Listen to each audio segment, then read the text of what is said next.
This is more than just a football match. The players say it's a reckoning with their past and a rehearsal for the future.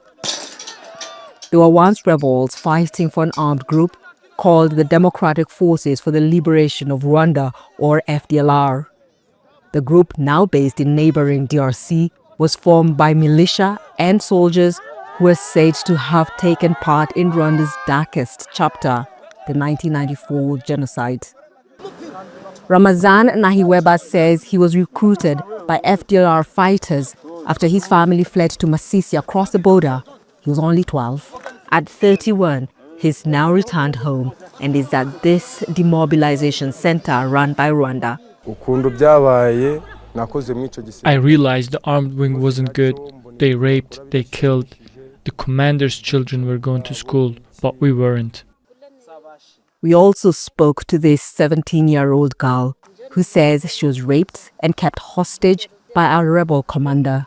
It wasn't clear to us whether she's Congolese or Rwanda, but what's clear is that she's a minor caught up in a conflict that she should not have been a part of. I was trying to escape. I had a plan.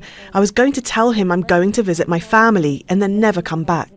The Rwandan government says FDLR is still a threat. It accuses DRC of supporting the fighters.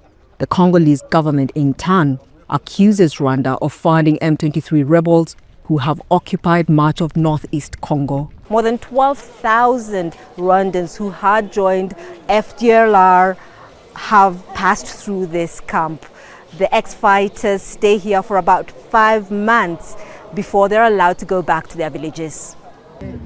Human Rights Watch has concerns about the way some of the transfers were conducted earlier this year.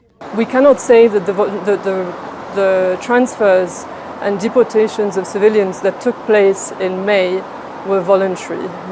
Human Rights Watch interviewed a number of people who were at the transit center from where they were then transferred to Rwanda, who told us very clearly they did not want to go to Rwanda.